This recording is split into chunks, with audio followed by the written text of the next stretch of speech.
मैंने एक doubt class शुरू की थी। इस डाउट क्लास में मैंने फंडामेंटल राइट्स के सारे क्लास को और सारे आर्टिकल्स को अच्छे तरह से एक्सप्लेन कर दिया है। दूसरी अगर मैं बात करूं तो मैंने directive principle of state policy के बारे में, उसका क्या है, कहाँ से उसका प्रावधान आया था, कौन सी कंट्री से अडॉप्ट किया गया था, इंडियन कॉन्स्टिट्यूशन में उसका क्या रोल था, आर्टिकल कितने से लेके कितने तक इसका एंडिंग होता है, मैंने सारे इसके बारे में कंप्लीट खत्म कर दी थी। जैसे मैंने फंडामेंटल राइट्स कंप्लीट किए, फिर directive principle of state policy खत्म की। अब तीसरी जो उसके बाद आती है वो हमारा आता है फंडामेंटल ड्यूटीज के बारे में। अब अगर यहाँ पे मैं बात करूँ फंडामेंटल ड्यूटीज के बारे में, तो क्लास शुरू करने से पहले मैं आपको ये कहूंगा कि अगर आपने मेरे फंडामेंटल राइट्स की क्लास और directive principle of state policy की क्लास अगर आपने नहीं देखा है तो जाए सबसे पहले आप उसको वॉच करें। आपको उस क्लास के लिए डिस्क्रिप्शन बॉक्स में मिल जाएंगे। तो सबसे पहले आप जाओ, फिर उस क्लास को अटेंड, उसके बाद फिर फंडामेंटल ड्यूटीज के आप क्लास को अटेंड करें, ठीक है। अब अगर मैं यहाँ पे बात करूँ तो फंडामेंटल ड्यूटीज के बारे में कि फंडामेंटल ड्यूटीज क्या, तो सबसे पहले आपको इसके मीनिंग को समझना है कि फंडामेंटल ड्यूटीज क्या। अगर यहाँ पे मैं बात करूँ तो फंडामेंटल ड्यूटीज और फंडामेंटल राइट्स है, यहाँ पे दोनों एक दूसरे से सिमिलर है, मगर लेकिन यहाँ पर फंडामेंटल राइट्स में हमारे पास अधिकार दिए गए कि हमारे मतलब जितने भी हमारे कंट्रीज के सिटीजन है उन सभी के पास अधिकार दिए गए, चाहे वो फ्रीडम ऑफ स्पीच की हो, या फिर कहीं पे रहने की आजादी हो, या फिर हमें बोलने की आजादी हो, या फिर हमें राइट टू लाइफ हो, या फिर राइट टू एजुकेशन, मतलब तमाम तरह के हमारे पास जो भी अधिकार दिए गए, जो भी राइट्स दिए गए, दैट इज फंडामेंटल राइट्स। लेकिन अगर फंडामेंटल राइट्स हमारे पास दिए गए हैं तो उसके उसके तो उसके कर्तव्य में हमारे पास कुछ फंडामेंटल ड्यूटीज भी दिए गए कि भारत के जितने भी सिटीजन है उनको ये क्या करना पड़ेगा, ये ड्यूटी उसको फॉलो करनी पड़ेगी। तो इसके लिए क्या किया गया था, हमारे लिए फंडामेंटल ड्यूटीज को बनाया गया। अगर मैं बात करूं फंडामेंटल ड्यूटीज के बारे में, तो फंडामेंटल ड्यूटीज हमारे जब ओरिजिनल कॉन्स्टिट्यूशन तैयार हुई थी 26 नवंबर 1949 को, थी उस समय फंडामेंटल ड्यूटीज हमारे नहीं थे। और जब हमने अडोप्ट भी किया था 26 जन 1950 को, उस समय भी हमारे पास फंडामेंटल ड्यूटीज नहीं थे। तो जब यहाँ पर फंडामेंटल ड्यूटीज थी ही नहीं, तो आखिर कब हमारे इंडियन कॉन्स्टिट्यूशन में ये ऐड हो चुका है। तो अगर मैं सबसे पहले फंडामेंटल ड्यूटीज के बारे में जानकारी दूं आपको कि फंडामेंटल ड्यूटीज हमारे इंडियन कॉन्स्टिट्यूशन में कब से आया है और फंडामेंटल ड्यूटीज के क्या रोल्स है, क्या इंपॉर्टेंस है, आखिर क्या फंडामेंटल ड्यूटीज है हमारे, है ना। तो इसके बारे में अगर मैं बात करूं तो सबसे पहले इसके डिफिनेशन को समझा कि फंडामेंटल ड्यूटीज क्या होती है। अगर मैं फंडामेंटल ड्यूटीज के बारे में अगर बात करूं तो आपको मैं ये बता दूं कि फंडामेंटल ड्यूटीज वैसे ड्यूटीज को कहा जाता है कि जो क्या करता है कि हमारे जो कोई राइट्स नहीं है लेकिन ये फंडामेंटल राइट्स से सिमिलर भी है। और दूसरी बात यहाँ पे ये मैं बता दूं कि ये हमारे देश को सुरक्षा प्रदान करता है। देश को सुरक्षा कहने का मतलब हमारे पास है कि हमारे पास पब्लिक प्रॉपर्टीज है, हमारे पास इन्वायरमेंट है, हमारे पास विल्ड लाइफ सेंचुरीज है, मतलब यहाँ पे नंबर ऑफ थिंग्स हमारे पास है। लेकिन हम लोग क्या करते हैं कि सिर्फ हम अपने राइट्स का डिमांड करते हैं, लेकिन हमारी जो ड्यूटीज दी गई है उस ड्यूटीज को भी हमें हमें क्या करना है, प्रोटेक्ट करना है। जैसे नेशनल एंथम का हमें रिस्पेक्ट करना है, नेशनल फ्लैग्स का हमें रिस्पेक्ट करना है, तो और फिर हमारे जो संविधान उस संविधान का रिस्पेक्ट करना है, संविधान के अंदर में हमें काम करना है। तो हम इन सब चीजों का क्या करेंगे, सारे हमारे ड्यूटीज है। तो इन सब ड्यूटीज जब तक हम नहीं समझ पाएंगे, जब तक हमें मालूम नहीं होगी, तब तक हम क्या करेंगे, अपने फंडामेंटल ड्यूटीज को नहीं समझ पाएंगे। जब फंडामेंटल ड्यूटीज को अगर हम नहीं समझ पाएंगे तो फिर हम अपने काम को भी सही से नहीं कर पाएंगे। तो हमारे लिए क्या है कि जिस तरह से हमारे लिए फंडामेंटल राइट्स जरूरी है, उसी तरह से हमारे लिए फंडामेंटल ड्यूटीज भी जरूरी है। और हमारे फंडामेंटल ड्यूटीज क्या क्या है, इन चीज को भी हमें समझना बहुत ही ज्यादा जरूरी है। अब अगर मैं बात करूं तो ओरिजिनल कॉन्स्टिट्यूशन में हमारे फंडामेंटल ड्यूटीज नहीं थी, जैसा कि मैंने पहले बता दिया आपको। लेकिन अब मैं बात करूं 42nd अमेंडमेंट्स एक्ट हमारे इंडियन कॉन्स्टिट्यूशन में की गई थी, जो कि 1976 में की गई थी। और उस समय भारत के प्रधानमंत्री इंदिरा गांधी हुआ करती थी, देश में उसी समय इमरजेंसी भी लगा था। उस समय 42nd अमेंडमेंट्स एक्ट 1976 के अंदर एक अमेंडमेंट लाई जाती है, जिस अमेंडमेंट को हम लोग क्या कहते हैं, मिनी कॉन्स्टिट्यूशन के नाम से भी जानते हैं। और उस समय इसे क्या करता है, 10 फंडामेंटल ड्यूटीज को ऐड किए जाते हैं। उसमें भारत के नागरिक की रिस्पॉन्सिबिलिटीज होती है कि 10 फंडामेंटल ड्यूटीज को हम लोग क्या करें, फॉलो करें। लेकिन अब यहाँ पे दूसरी बात यह खरी होती है कि अगर क्या कोई व्यक्ति अगर फंडामेंटल ड्यूटीज को फॉलो नहीं करता है, उसका जो रूल्स एंड रेगुलेशन उसका पालन नहीं करता, क्या उसे पनिशमेंट दी जा सकती है। तो सबसे पहले मैं बात करूँ तो इससे पनिशमेंट तो नहीं दी जा सकती, लेकिन एक रिस्पेक्ट वाली बात है कि हमें अपने फंडामेंटल ड्यूटीज को पूरा करना पड़ेगा, जिस तरह से हम अपने फंडामेंटल राइट्स के बारे में डिमांड करते हैं, ठीक है।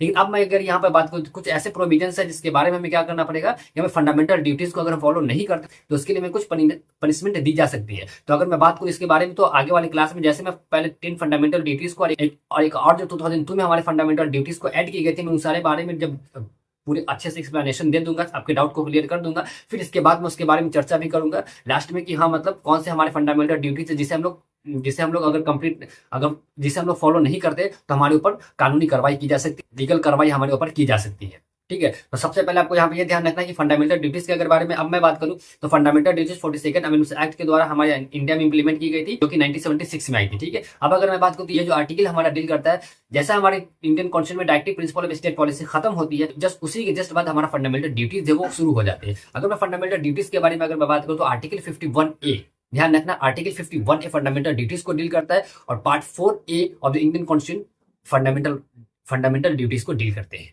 मतलब आप लोग को ध्यान रखना चाहिए, ये हमारे ओरिजिनल कॉन्स्टिट्यूशन में नहीं थी। दूसरी बात ये 42nd अमेंडमेंट्स एक्ट में ऐड किया गया है। तीसरी बात ये कि आर्टिकल 51A के अंदर है। अगर मैं चौथी बात करूं तो part 4A of the Indian constitution में ये ऐड है।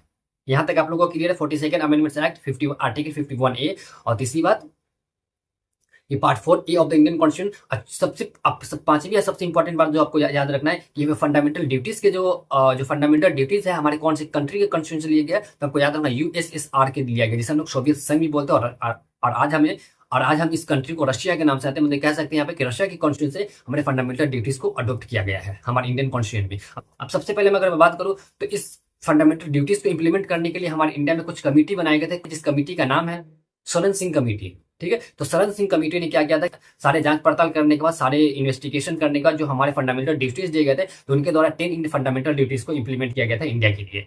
तो सरन सिंह कमेटी ने कौन कौन से फंडामेंटल ड्यूटीज को इंप्लीमेंट किया हमारे इंडियन कॉन्स्टिट्यूशन में, चलिए 1 by 1 करके उसे हम लोग देखते हैं। अगर मैं सबसे पहले बात करूं हमारे जो फंडामेंटल ड्यूटीज है, that is to respect constitution, national flag and national anthem. मतलब सबसे पहले हमें कॉन्स्टिट्यूशन का रिस्पेक्ट करना है, नेशनल फ्लैग का रिस्पेक्ट करना है, नेशनल एथम का रिस्पेक्ट करना है। ठीक है, तो हमारी ये सबसे फंडामेंटल ड्यूटीज है और हम लोग इस अपनी तमाम फंडामेंटल ड्यूटीज को बहुत रिस्पेक्टफुली भी निभा रहे हैं। अगर मैं दूसरी फंडामेंटल ड्यूटीज के बारे में बात करूं कि हमारी दूसरी फंडामेंटल ड्यूटीज क्या है, तो हमारी दूसरी फंडामेंटल ड्यूटीज जो है वो to follow freedom movement and to respect freedom fighters. मतलब जो हमारे फ्रीडम मूवमेंट्स हुए थे उनको हमें क्या करना, फॉलो करना है। और जो हमारे फ्रीडम फाइटर्स थे, जो हमारे मोस्ट इंपॉर्टेंट फ्रीडम फाइटर्स थे, उनका क्या करना, हमें रिस्पेक्ट है। जैसे महात्मा गांधी हो गए, सुभाष चंद्र बोस हो गए, जैसे फिर मान लिया भगत सिंह हो गए, फिर सरदार वल्लभ भाई पटेल हो गए, विट्ठल भाई पटेल हो गए, फिर से बाबा साहेब भीमराव अम्बेडकर हो गए, जवाहरलाल नेहरू हो गए।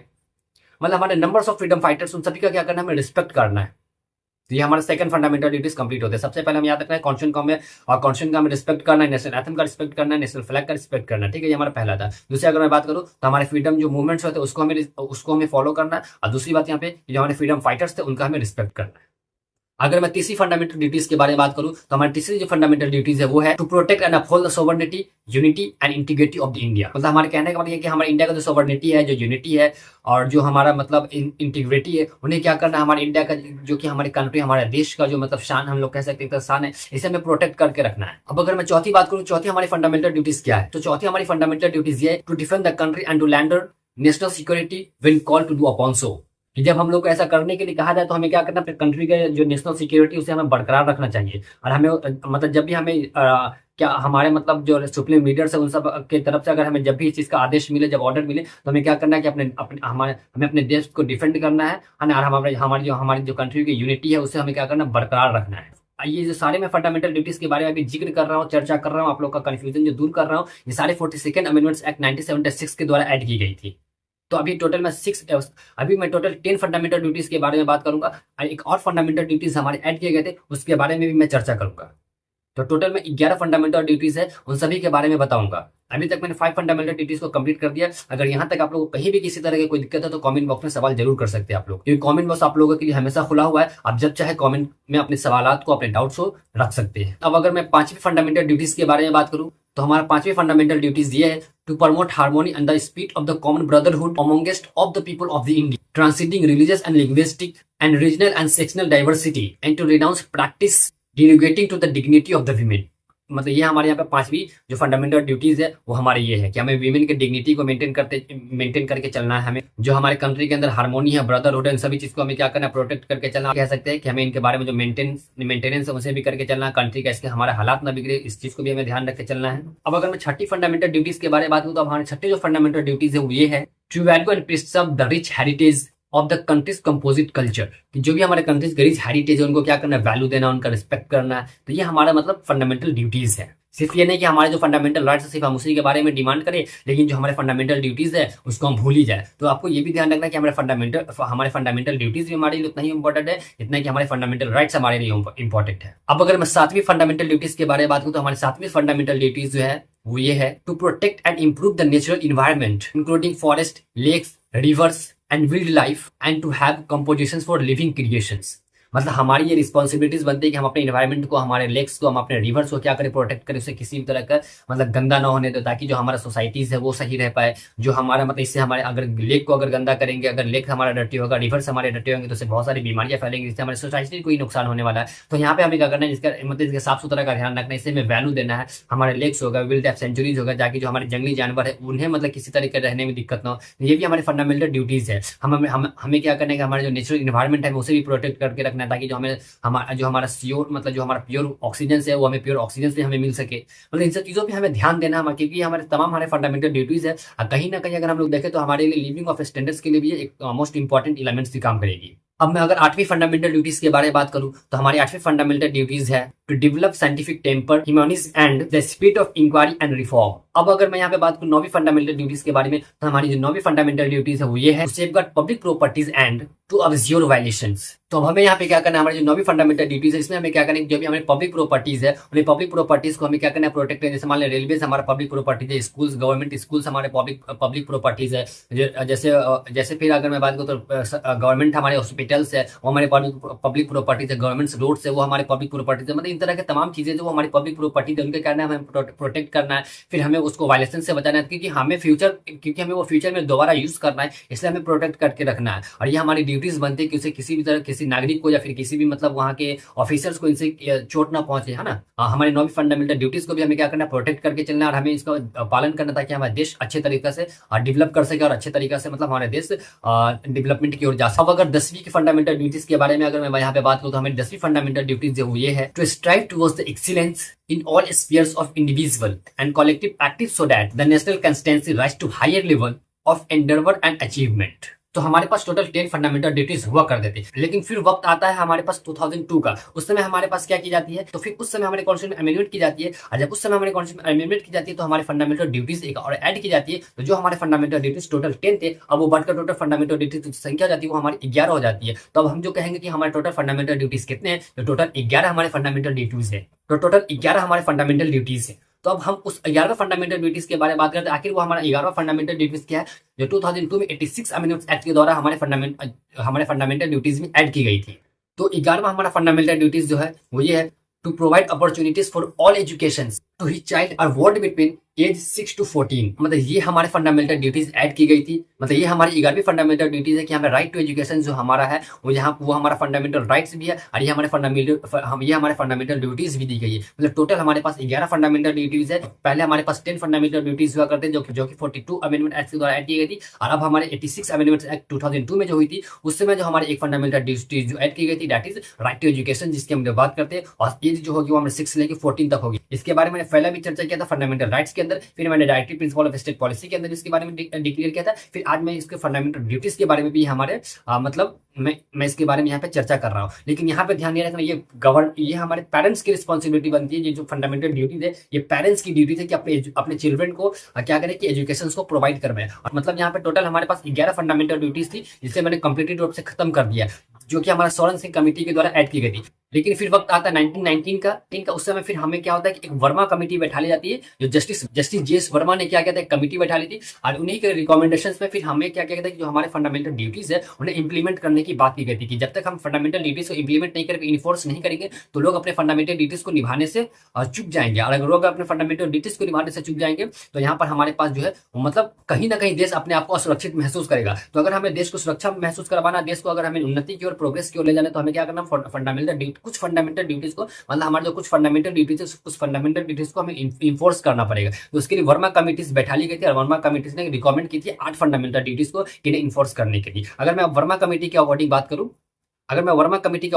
वो कौन कौन से फंडामेंटल ड्यूटीज थे हमारे, जिनके बारे में यहाँ पे बात की गई थी। तो सबसे पहले अगर मैं वर्मा कमेटी की फंडामेंटल ड्यूटीज के बारे में बात करूं, जिन्होंने जो वर्मा कमेटी ने बताया था इन्फोर्स करने के लिए, तो उन्होंने सबसे पहले यहाँ पर जो फंडामेंटल ड्यूटीज के बारे में बताया था वो ये the prevention of insult of national honour act 1971। सबसे पहले उन्होंने इस एक्ट को लाने की बात की। ये जो हमारा नेशनल एक्ट है, जो हमारा मतलब ये कह सकते हैं नेशनल फ्लैग्स हो गए, नेशनल एथम्स हो गए, हमारे कॉन्स्टिट्यूशन हो गए, अगर कोई इसका मतलब इससे ग्राउंड रियलिटी पर हमें क्या करना पड़ेगा, इन्फोर्स करना पड़ेगा। ठीक है। अब अगर दूसरी मैं बात करूं वर्मा कमेटी के द्वारा, the various criminal law enforce of provide for punishment for increasing enmity between different section of the people on the ground of languages, race, sex, place of birth, religion and so on. ये दूसरी थी। अगर मैं तीसरी के बारे में बात करूं, the protection of civil rights act 1955। और अगर मैं अब चौथी बात करूं, द इंडियन पिनल कोड, जिसे हम लोग शॉर्ट में आईपीसी भी बोलते हैं, तो इनको इन्फोर्स करने के लिए उन्होंने बात की। अब अगर मैं पांचवी बात करूं तो unlawful activities and prevention act 1967। अगर मैं छठी बात करूं the representations of people act 1951। और अगर मैं सातवीं बात करूं तो वाइल्ड लाइफ प्रोटेक्शन एक्ट 1972। अगर मैं आठवीं बात करूं वर्मा कमेटी के अकॉर्डिंग, तो आठवीं और लास्ट हमारा ये है द फॉरेस्ट कंजर्वेशन एक्ट 1980। मतलब वर्मा कमेटी ने भी 8 अपने फंडामेंटल ड्यूटीज को इन्फोर्स करने की यहाँ पे बात की थी। मतलब यहाँ पे ध्यान रखना, स्वर्ण सिंह कमेटी ने टोटल 10 फंडामेंटल ड्यूटीज दिए थे और एक और हमारे फंडामेंटल ड्यूटीज ऐड की गई थी। मतलब टोटल हमारे पास 11 फंडामेंटल ड्यूटीज हो गए थे। अब यहाँ पे वर्मा कमेटी ने टोटल 8 फंडामेंटल ड्यूटीज को इन्फोर्स करने की बात की, इनके बारे में कानून बनाने की बात की, मैंने सारे के बारे में एक्सप्लेनेशन कर दिया। अब अगर मैं यहाँ पे बात करता हूँ कि अगर कोई भी व्यक्ति फंडामेंटल ड्यूटीज को नहीं मानता है, अगर फंडामेंटल ड्यूटीज को प्रॉपरली फॉलो नहीं करता है, तो क्या उसे कोई पनिशमेंट मिल सकती है या नहीं मिल सकती है? आइए इन चीज के बारे में और इनके एक्ट के बारे में हम लोग समझते हैं कि आखिर वैसे कौन से एक्ट बनाए गए कि अगर कोई व्यक्ति अगर फंडामेंटल ड्यूटीज को पूरा नहीं करता है तो क्या उन्हें कोई पनिशमेंट मिल सकती है या नहीं मिल सकती है? सुप्रीम कोर्ट का क्या इन्वॉल्वमेंट है इसके अंदर? इन सभी चीजों को हम लोग फिर वन बाय वन करके समझते हैं। अब अगर मैं बात करूं जो फंडामेंटल ड्यूटीज है हमारे, वो लीगल इन्फॉर्मेशन नहीं है। तो अगर ये लीगल इन्फॉर्मेशन नहीं होगा तो इन्हें पनिशमेंट देने की कोई बात नहीं होती। लेकिन जिसके बारे में लॉ बन चुकी है ऑलरेडी, तो अगर उस कानून का, उस अगर फंडामेंटल ड्यूटीज का कोई भी वायलेशन करता है तो फिर यहाँ पर उसके लिए कार्रवाई की जा सकती है, सुप्रीम कोर्ट भी उस पर एक्शन ले सकती है। और उनके लिए जो कानून का व्यवस्था की गई, जो कानून बनाई गई है, उन कानून के द्वारा भी उनके ऊपर क्या किया जा सकता है, तो केस फाइल की जा सकती है। उन एक्ट के अकॉर्डिंग उन्हें सजा मिल सकती है।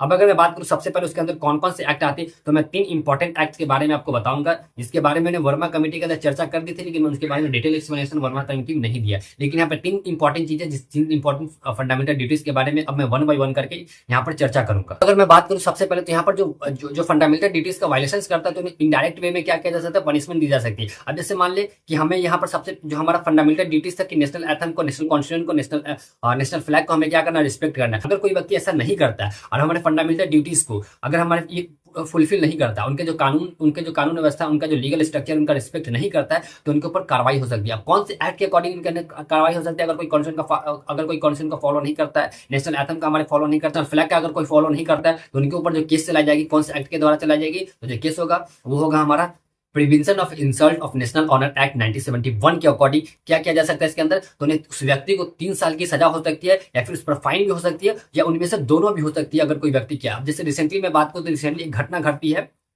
बिहार के मुख्यमंत्री नीतीश कुमार के साथ। वो क्या करते हैं कि नेशनल एंथम उधर चल रही होती है, और वो एक दूसरे मंत्री के साथ मतलब चुटकुले और हंसी मजाक कर रहे होते हैं, और उनका हाथ खींचते रहते हैं। आपने ये वीडियो अपना जरूर सोशल मीडिया पर देखा होगा। तो उन्होंने क्या किया था, यहाँ पर नेशनल ऑनर एक्ट का डिसरिस्पेक्ट किया था। तो इस एक्ट के अकॉर्डिंग क्या किया जा सके, क्योंकि उन्होंने नेशनल एथम्स का मजाक उड़ाया था और नेशनल एथम का उन्होंने इंसल्ट किया था। तो इस एक्ट के अकॉर्डिंग जो 1971 में बनाई गई है, तो इस एक्ट के अकॉर्डिंग उन्हें 3 साल की जेल हो सकती थी, या फिर उन्हें फाइन हो सकती थी, या फिर दोनों चलाई जा सकती थी। लेकिन वो रूलिंग पार्टी से थे, तो उन्हें गवर्नमेंट ने किसी तरह का कोई भी एक्शन नहीं लिया। खैर छोड़िए इन बातों को। अब अगर बात करें तो यहाँ पे हमारी रिस्पॉन्सिबिलिटी इन्वायरमेंट को प्रोटेक्ट करना। तो इन्वायरमेंट को प्रोटेक्ट करने के लिए हमारे अंदर एक कानून बनाती है। अगर कोई व्यक्ति इन्वायरमेंट को प्रोटेक्ट नहीं करता, डिफॉरेस्टेशन करता है विदाउट एनी लीगल इन्फॉर्मेशन, तो उनके साथ यहाँ पे क्या किया जाएगा, जो हमारा इन्वायरमेंट प्रोटेक्शन एक्ट 1986 है, इस एक्ट के अकॉर्डिंग उसके ऊपर फिर कार्रवाई की जाएगी। तो इसके अंदर उन्हें 3 साल, तो उसके ऊपर भी क्या होगी कि उनके पास सजा मिलेगी, मतलब उनके ऊपर सजा मिलेगी, या फिर फाइन होगी, या फिर इनमें से दोनों की जा सकती है। अब अगर मैं यहाँ पे बात करूँ ये पेरेंट्स की, अब अगर मैं बात करूँ तीसरी एक्ट के बारे में कि अगर कोई तीसरे से फॉलो नहीं करता है, तो अगर कोई पेरेंट्स है अपने बच्चों को एजुकेट नहीं कर पाता, जो कि 6 से लेकर 14 तक की है, क्योंकि ये पेरेंट्स की रिस्पॉन्सिबिलिटी है कि अपने चिल्ड्रन को क्या कर एजुकेशन प्रोवाइड करवाए। एजुकेशन मतलब जैसे गवर्नमेंट स्कूल है वहां पे भेजे, उस तरह मतलब एजुकेशन को प्राप्त करने, जो कि जिसकी एज 6 से लेकर 14 तक, अगर वो ऐसा नहीं करता तो उस पेरेंट्स के ऊपर क्या होगा, राइट टू एजुकेशन एक्ट 2009 के अकॉर्डिंग उनके ऊपर मतलब कार्रवाई की जा सकती है, या उन्हें सजा मिल सकती है, या फिर उन्हें जेल में रखी जा सकती है, या फिर इनमें से दोनों हो सकता है। अगर गवर्नमेंट चाहेगी, अगर मतलब हमारे जो कोर्ट चाहेंगे, जब जाकर ऐसा हो सकता है।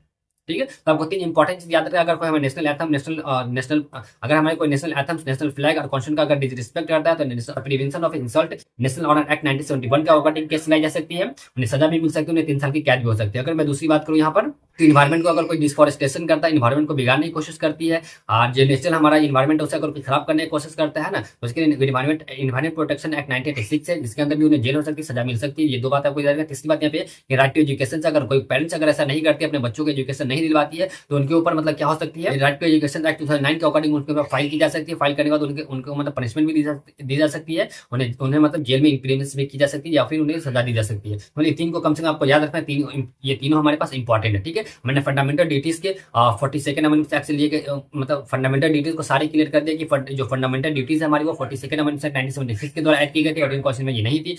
पार्ट 51 मतलब part 4A of the Indian constitution में था। 51 आर्टिकल के अंदर है। मैंने 10 स्वर्ण सिंह कमेटी के अंदर फंडामेंटल ड्यूटीज को क्लियर कर दिया और 2002-86 अमेंडमेंट एक्ट में राइट टू एजुकेशन को ऐड किया गया, मैंने उसे भी डिक्लेयर कर दिया। फर्मा कमेटी के अंदर कौन कौन से फंडामेंटल ड्यूटीज को इंप्लीमेंट करने की बात की गई, मैंने उसके बारे में चर्चा कर दिया। अगर अपने फंडामेंटल ड्यूटीज को फॉलो नहीं करते तो आपको कौन कौन से केस हो सकती है, कौन कौन से लॉ के अकॉर्डिंग, कौन कौन से मतलब एक्ट के अकॉर्डिंग आपके ऊपर कार्रवाई की जा सकती है, मैंने इन सारों को क्लियर कर दिया। अगर आपको शुरू से लेकर अभी तक कहीं से किसी भी तरह की कोई दिक्कत है समझने में फंडामेंटल ड्यूटीज के हो, तो आप अपनी राय और अपने कंफ्यूजन के क्वेश्चन हमें कमेंट बॉक्स में जरूर छोड़ दें। और अगर किसी भी तरह की आपको समझने में कोई दिक्कत हो तो आप ये भी हमें बताएं। इस क्लास को ज्यादा से ज्यादा शेयर करें ताकि जो भी लोग इससे अपने रिवीजन करना चाहते हैं वेरी आसानी से और अपने कम समय में इस क्लास से जुड़ने के बाद अपने रिवीजन को और बेहतर बना सके और अपने एग्जाम में और अच्छे प्रदर्शन कर सके। अगर आपको किसी भी तरह की कोई दिक्कत है तो कमेंट बॉक्स में अपने सवाल को जरूर छोड़े। मिलते फिर अगले एपिसोड में, जब तक के लिए जय हिंद।